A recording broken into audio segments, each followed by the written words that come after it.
Alors, comme je l'ai expliqué au niveau de l'introduction, puisque SketchUp ainsi que Layout n'a pas arrêté d'évoluer, je me suis dit au moins je vais vous faire quelques vidéos en plus pour que vous puissiez voir la différence qu'il va y avoir. C'est pas énorme en fait compte, hein.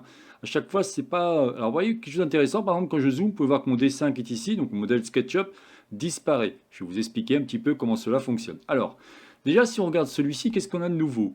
Eh bien, par rapport au bouton, je ne verrai pas grand-chose de différent. Peut-être si ici, vous avez un, deux, trois boutons. Enfin, un, 2, 3 boutons pardon, qui sont ici. Cela, il n'existait pas avant.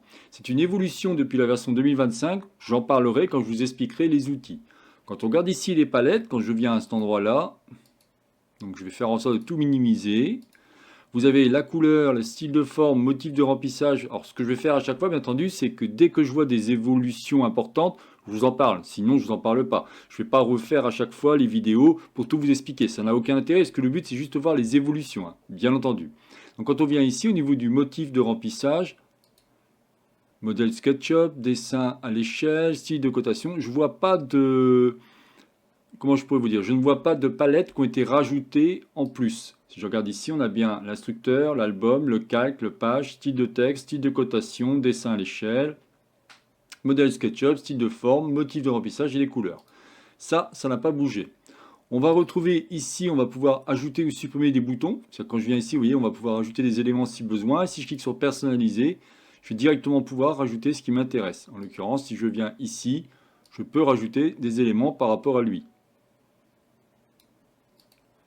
Alors, quand on regarde ici les menus, on a quoi? On a le menu ici fichier. On va retrouver nouveau, ouvrir, fermer, enregistrer, enregistrer sous, le modèle type, revenir à la version enregistrée si besoin, insérer, exporter, la configuration du document, l'impression et ainsi de suite. Donc rien d'extraordinaire. Tout ce qui est édition, on va retrouver l'annuler, rétablir, copier, coller et ainsi de suite. Le fameux coller sur le calque actuel, copier le style, coller le style. Donc tout cela, en fin de compte, ce sont du texte, mais qui fait souvent référence à des icônes qu'on va pouvoir, bien entendu, modifier si besoin. L'affichage, on va retrouver ici les barres d'outils. Vous avez, comme j'ai pu vous montrer, barre d'outils principale en personnalisant celui-ci et on pourra rajouter des éléments si besoin.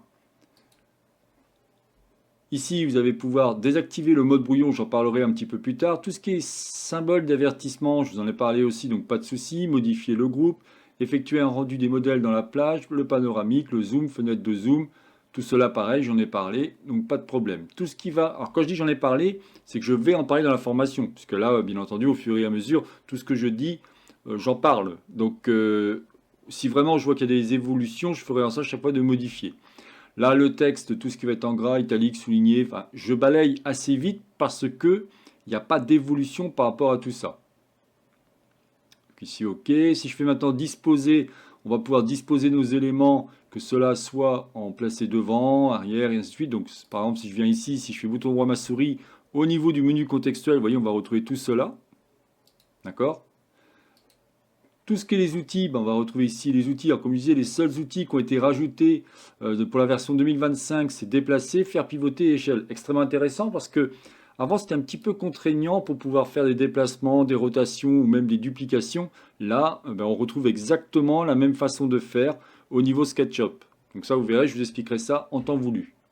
La gestion des pages, on va pouvoir ajouter, dupliquer, supprimer au précédent ou suivant. Et la fenêtre, comme j'ai pu vous montrer, on peut même créer si on veut une nouvelle palette. Et l'aide, en l'occurrence, tout ce qui est le centre d'aide, le bienvenu dans Layout, la mise à jour et ainsi de suite. Tout en bas, on va retrouver bien entendu les informations à chaque fois que je prends un outil. Par exemple, si j'appuie sur la touche M, vous voyez que j'ai l'outil qui s'appelle déplacer. On va retrouver à chaque fois ces différentes options. Et aussi, au niveau où c'est marqué point 68%, on va pouvoir gérer ici, si on veut, les zooms. Par exemple, si je me mets à 100%, on va gérer les zooms par rapport à ce que vous souhaitez faire. Et la mesure. Effectivement, si je prends ici, par exemple, le rectangle et que je viens ici, vous voyez qu'en bas, on aura des mesures qui vont apparaître. OK?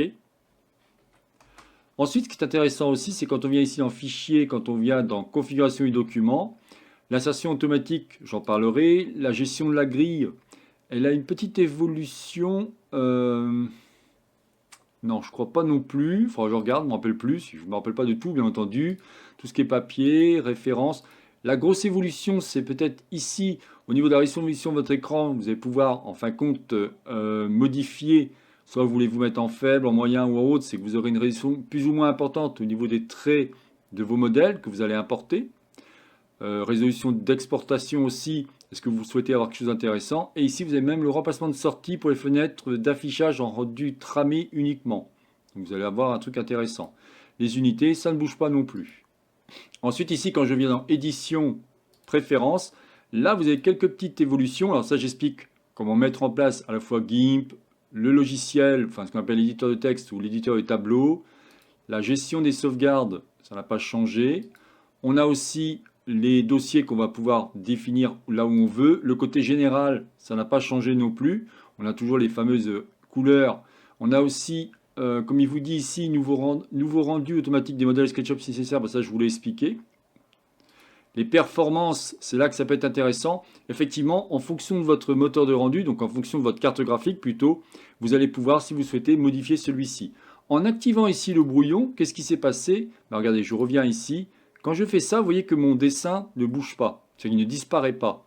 Si je reviens ici dans Édition, Préférences, si j'active le mode brouillon, à chaque fois que je fais ça, celui-ci va disparaître. Donc il faut comprendre que SketchUp, lorsque vous allez faire des zooms sur votre modèle, là il est très simple, mais quand il est un petit peu plus charnu avec beaucoup plus de choses, à chaque fois SketchUp, enfin le layout en l'occurrence, il va à chaque fois calculer ce qui se passe. Donc ça peut être intéressant de cliquer sur cette case si vous avez un souci par rapport à la puissance de machine, bien entendu. C'est pareil ici, le délai de redessinage, vous voyez qu'ici on a 0,5 secondes, donc c'est assez rapide. On va pouvoir augmenter ou diminuer là aussi par rapport à la puissance de votre machine. Alors ce qu'il faut savoir aussi, c'est qu'au niveau de moteur de graphique, lorsque vous utilisez le nouveau moteur de graphique expérimental de layout, comme il vous dit bien, ça peut avoir effectivement des gains de performance supplémentaires. Ça peut aussi éviter que votre layout crash, parce que j'ai remarqué que, alors on est assez récent au niveau de la version 2025, mais j'ai remarqué qu'il y a un petit souci des fois, c'est que ça carrément ça crache, et puis ben voilà, il faut relancer votre layout. Le fait d'activer ça, ça m'a réglé quelques problèmes. Bon, je vous le dis au cas où si c'est le même problème, enfin la même chose avec vous.